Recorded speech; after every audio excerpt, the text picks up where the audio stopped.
And gentlemen, the World Cup is in trouble. Millions of tickets have been sold for the World Cup. So where are the tourists? Now, 1 month from the games beginning at SoFi Stadium, some hotel directors are wondering if their hotels will even fill up. So the issue for host cities like Seattle is the worry, the concern that economic boost they were counting on and anticipating may not happen. For the very first time in history, the fans are rebelling. And for anybody that knows, you know this. Football is not the pitch. Football is not the stadium. Football is not the players. Football are the fans. And the fans are saying no. The fans are tired. The fans are rebelling. What's the biggest problem about the 2026 World Cup? That it's being hosted in America, being in the United States. That it's in America. Oh, because it's in I America. understand why America is facing the problem it is today with the World Cup. We need to go back and understand why Qatar was successful in the first place. What did they do? How did they do it? And what is America doing wrong? And why are fans coming back to bite this country in the ass? Qatar came to one understanding. If its economy was primarily dependent on petrol, which it was, we're talking about 70% before the World Cup, there will be problems. This bet was proven true with what happened with COVID-19 and all the entire shenanigans. The economy all across the world was affected. And a nation that depended about 70% of its economy on oil was mostly affected. However, Qatar persevered, and that perseverance was greatly rewarded. Let me give you a breakdown. Qatar's GDP jumped tenfold from 2000 to 2019, reaching around $192 billion, largely driven by construction and infrastructure investment after winning World Cup bid in 2010. Note, tourism was just around 1 million visitors in around 2007, and it was still growing to maybe around 1.8 million as of 2014. However, during the World Cup, in the final quarter of 2022, Qatar's economy grew 6.6%. Note, remember that from 2000 to 2019, the economy only grew around 10%. However, within a single year, it grew by 6.6%. This is over half of what the country achieved within 19 years. It was their single fastest quarter growth since 2012. The IMF estimated that broadcasting revenues alone went around 2.3 to 4.1 billion during tournaments. Do you understand the amount of money that was gotten? And this was just during broadcasting. Imagine how much money was gotten because of plane tickets, healthcare, hospitals, transportation, to and fro, and then we'll go to hotels and bookings. Qatar cashed out, and this is just the tip of the iceberg. 200 billion they invested in infrastructure between 2000 to 2019. They cashed it out in under a year. True benefit of the World Cup coming to a country was not during the World Cup itself. It was after, because I am very sure that you and I did not know a country like Qatar before the World Cup happened in 2022. However, afterwards, visitors' arrival in 2023 were nearly twice pre-pandemic levels, and tourism continued reaching new heights. By 2024, Qatar surpassed its annual visitor target of 4.79 million, reaching far beyond 5 million visitors, with nearly 10 million hotel rooms recorded per night. Considering what happened in Qatar, I do not blame anybody for going to that country. Did you see the stadium? Did you see the streets? Did you see the houses? Did you see the roads? Did you see the welcoming people? It was homely. You cannot drop your feet in such a country and then say you don't want to come back, or at least see it through a screen and do not wish you were there live. Qatar brought the dream of fantasies to reality. However, all the other countries of the world saw this. They also saw the cash out. They saw the amount of money Qatar made, and everybody wanted a piece of that cake. More so one country more than others. I'm talking of the United States of America. Just understand that United States of America as a country is run incredibly by a lot of billionaires, institutions, organizations, and they saw what Qatar did.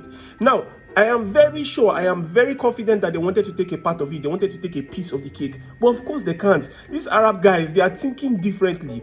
They ensured that the money remained within the country, within the family. Remember, like I said, everybody wanted a piece of that cake. What do you think they will do? In all honesty, it's no coincidence to see that Trump got the opportunity to host the World Cup in the US. Like, there was a lot of pressure on his ass, and obviously he was not going to back down. Remember, like I said, this was a big cake, and everybody wanted a bite of this cake. But for you to get a bite of the cake, you need to first of all meet certain criteria. Let me go through them a bit. For a country to host the World Cup, that country must meet certain requirements across 5 categories: infrastructure, services, commercial potential, legal support, and sustainability. Each is scored from 0 to 5, and bids that fail minimum requirements are automatically disqualified. Specifically, they need sufficient funding, adequate stadiums capable of seating around 40,000 or more, transportation networks, and accommodation capacity. FIFA also sends inspection committees to physically visit candidate countries and assess readiness before any vote happens. America, being the kind of country that it is, easily met a lot of these requirements. But you see, these requirements alone do not necessarily mean you can be a good host. After all, each country faces its own problems, and America has been a state that has had a long history of systematic oppression. Remember that this is a country that is primarily led by institutions, like I said. So what do you think would have happened? Hotels have inflated their prices incredibly. A report by American Hotel and Lodging Association, representing over 32,000 hotels, found bookings do not align with FIFA's claim that over 5 million tickets have been sold, warning the anticipated economic lift may fall short. FIFA has also reportedly cancelled up to 70% of reserved hotel rooms across several US World Cup host cities. Let that sink in. FIFA itself has handed the rooms back. This is just how terrible the corruption is. Fans are being exploited. During the original bid proposal in 2017, the maximum price for a World Cup final ticket was projected to be around $1,550, with cheaper group stage tickets expected to be in the low $100, something around that side. Today, prices have skyrocketed. Final tickets range from $4,185 to nearly $11,000, driven by dynamic pricing and added premium tiers. Do you see what I'm saying? The problem with these institutions is that they assumed something very wrong. That because the fans loved football so much, that regardless of the price, regardless of what the economy presented, they would come. But that is not true. People have their own lives to live. People have their own struggles. And this year has not even been a funny one at all. Let me give you an example. Everybody remembers what happened in March 2026. Crude oil prices surged about 64% following the closure of the Strait of Hormuz, disrupting up to a quarter of global energy supply, the most significant oil shock since 2022. Jet fuel prices nearly doubled in the weeks, with airlines expected to raise fares to around 5 to 10%.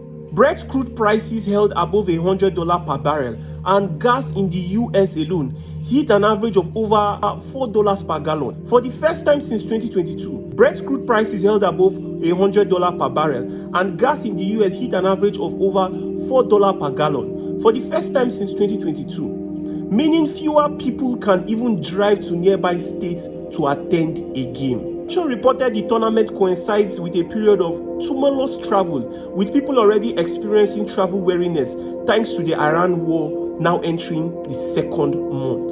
The ironic thing about it all is that throughout this entire time, the only country that saw a decline when it came to tourism was actually the United States of America. Can you guess why? We're talking of about a 6% drop. Airline bookings from Europe to the US for July 2026 are down by 14.22% compared to last year, with the sharpest drops coming from Frankfurt, Barcelona, Amsterdam, Paris, Munich, and Athens. It's because of what has been happening with ICE. Nobody wants to go to a country where we've been seeing online daily that they treat foreigners poorly. And like I said, America has a systematic history of this. Why should I go to a country that I know treats people working in that country poorly? An example is the beef that is happening between the United States and Iran. Regardless of this beef, everybody knows that football brings all of us together. Is that not what's supposed to happen? However, when Iran said they were not going to come for the World Cup in the United States of America as a result of the beef the two countries have, what did Trump say? Do you guys remember? Trump said he does not care. Naturally, with all these things happening, America is not going to get that share of the cake they want.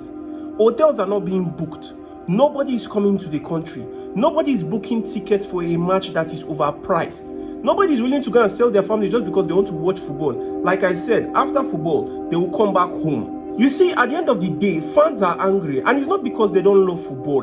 In fact, they do. They love football a lot. However, their needs are not being met. Nobody is listening to them, and this is why FIFA is in trouble.